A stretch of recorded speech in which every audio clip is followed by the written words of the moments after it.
Bonjour à tous, bonjour à toutes, bon. Aujourd'hui, on va voir une belle limite. Alors, qu'est-ce qu'une limite? Une limite, déjà, c'est quand on va faire tendre des choses, soit vers l'infini, soit vers zéro, soit vers des nombres, et qu'on va arriver à quelque chose de ce style-là, d'accord?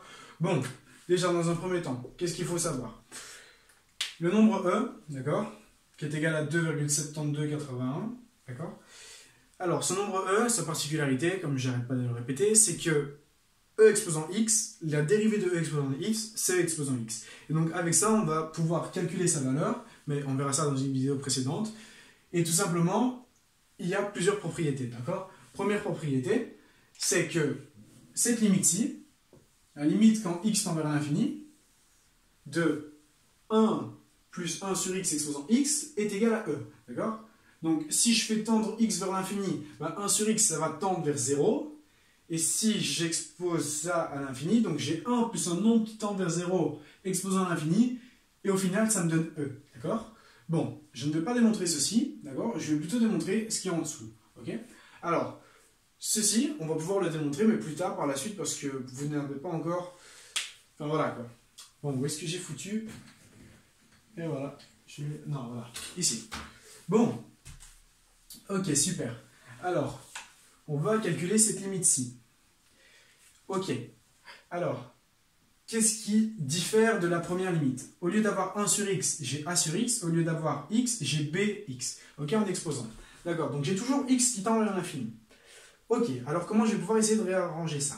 Donc, dans un premier temps, qu'est-ce qu'il faut savoir? Il faut savoir que si vous faites 1 divisé par un nombre qui tend vers 0, donc 0,0001, ok, à la fin, vous allez obtenir un nombre qui tend vers l'infini, d'accord? C'est un peu logique. Pourquoi? Parce que, en soi, ce nombre infiniment petit, il rentre une infinité de fois dans 1. Donc c'est un peu complexe à comprendre, c'est vrai que c'est pas super simple, mais bon, il faut retenir que lorsqu'on divise 1 par l'infini, d'accord, 1 par 0, pardon, on va obtenir l'infini, d'accord? Bon, on ne peut pas diviser par 0, mais si on parle de limite, d'accord? Donc, la limite quand x tend vers 0 de 1 sur x est égal à l'infini. D'accord? Alors, 0 positif plus l'infini, 0 négatif moins l'infini. D'accord? Ça dépend de quel côté on va tendre. Si on tend vers le moins 0,001 ou le plus 0,01. Ok? Ça va dépendre. À ce moment-là, de cette limite, on peut en définir une autre. On peut en définir que, tout simplement, la limite quand x tend vers l'infini de 1 sur x, c'est tout simplement égal à 0. Car quand vous allez avoir un nombre qui est divisé à l'infini, un nombre qu'on divise par un nombre tellement grand, d'accord, ce nombre, il n'aura pas de valeur concrète et il tendra vers 0, d'accord? On va dire que c'est 0. Si on a plus l'infini, 0 plus, si on a moins l'infini, 0 moins. Ok? Voilà. Donc ça, c'est à peu près pour les limites, qu'est-ce qu'il faut savoir.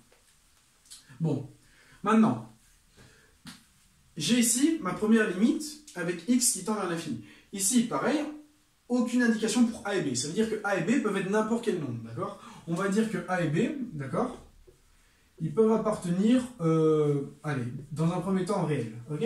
Donc a et b appartiennent au réel. Ok, qu'est-ce qu'on va pouvoir définir de cette limite? Alors, je vais peut-être l'écrire là, pour avoir un peu plus de place. A et b appartiennent au réel, voilà. Et donc, je vais continuer mon explication. Bon, donc, en fait, si on a la limite quand x tend vers l'infini de a divisé par x, on peut dire que cette limite, elle est égale à la limite quand u tend vers... attendez. Donc, la limite, oui, quand u tend vers l'infini, pardon, de 1 sur u. Ok? Pourquoi? Parce qu'en soi, cette limite, quand x tend vers l'infini, elle est égale à 0, et cette limite, quand u tend vers l'infini, elle est égale à 0. Ok, qu'est-ce qu'on peut en définir? On peut en définir que, pour ça, il faut que u tende vers l'infini, je le rappelle, et donc à ce moment-là, on va avoir a sur x qui est égal à u. Ok, a sur x est égal à u. Non, à 1 sur u. À 1 sur u, pardon. J'ai bien a sur x qui est égal à 1 sur u. Les limites sont les mêmes, ces quotients sont égaux. Okay, à ce moment-là, qu'est-ce que je vais pouvoir faire? Je vais pouvoir le remplacer dans cette limite-ci. Okay, mais dans un premier temps, on écrit que a sur x est égal à u. On peut en définir quoi? On peut en définir que, Si je fais mon produit en croix, x c'est égal à AU. Et si je veux BX, ben, je vais avoir ABU, d'accord? J'ai bien BX qui est égal à A fois fois U, pardon. Ok? AB fois U. Pourquoi je mets AB en évidence, vous allez comprendre. Donc, par définition, quand U tend vers l'infini, la limite de A sur X est égale à la limite de 1 sur U. J'ai donc A sur X qui est égal à 1 sur U.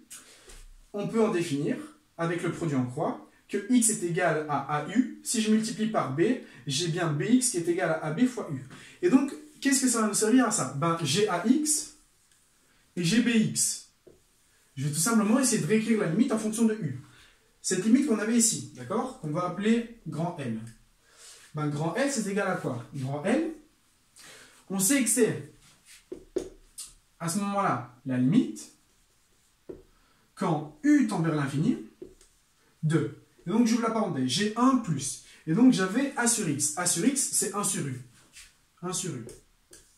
Exposant, et donc BX, c'est ABU. ABU, ce que je vais faire, si j'ai la puissance d'une puissance, je vais écrire le U, et je vais faire tout l'exposant AB. Ok? Donc, j'ai bien BX, ok, que j'avais, qui est égal à ABU. Et donc, je mets le U ici, je mets le AB en exposant dehors. Et vu qu'on a puissance de puissance, il suffit de multiplier et on retombe bien à ABU, d'accord? À ce qu'on avait au départ. Et donc, la limite quand U tend vers l'infini, d'accord? On peut définir quoi? On peut définir que cette limite, donc L, est égale à la limite quand U tend vers l'infini. Et donc, qu'est-ce qu'on peut dire? A et B sont indépendants de la limite. Ils n'interviennent pas, d'accord? Et on a toujours la même condition, A et B appartenant au réel. Donc A et B n'interviennent pas dans la limite, du coup on peut les mettre en dehors. Donc on va dire que L est égal à la limite de U tend vers l'infini, 2, et donc ouvrez la parenthèse, 1 plus 1 sur U, le tout exposant U, ok? Le tout exposant AB. Pourquoi je mets le tout exposant AB? Parce que AB n'interviennent pas dans la limite, d'accord? Dans la limite, on n'a pas A qui tend vers l'infini ni rien. Du coup, la limite est indépendante de AB. J'ai qu'à mettre AB, donc je les sors, donc c'est toujours un exposant. Et qu'est-ce qu'on retrouve ici? On retrouve bien la limite de tout à l'heure. Sauf qu'au lieu d'avoir X qui tend vers l'infini, on a U. Mais à ce moment-là, la limite est toujours la même. Qu'on ait X ou qu'on ait U, c'est pareil. Il suffit que je remplace X ici et X ici.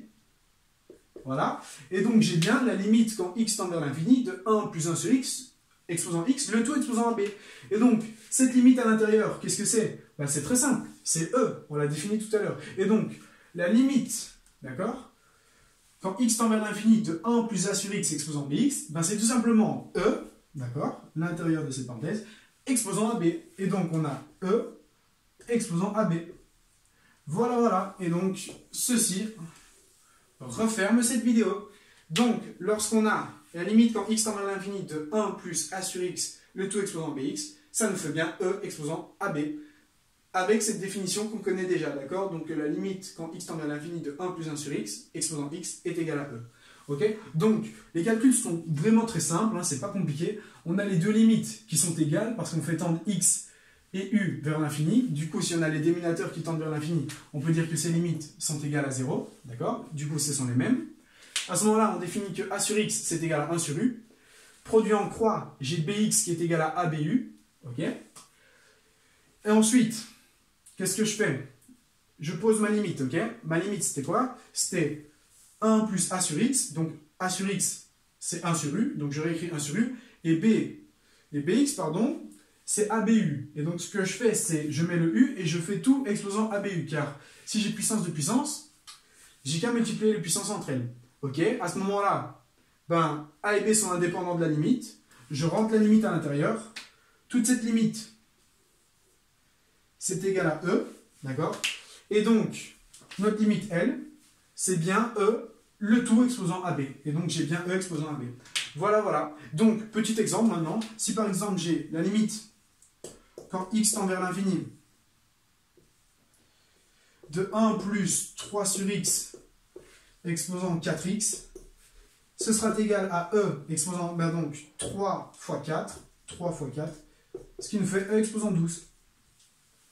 Voilà, voilà. Et donc j'ai calculé cette limite. Bon, Je vous remercie de votre attention. Et j'espère que c'est bien compris. C'est assez stylé aussi, je trouve, hein, les limites quand on parle, quand on tend vers l'infini, quand on tend vers zéro. Voilà. Je vous remercie de votre attention et je vous dis à très bientôt pour de nouvelles vidéos.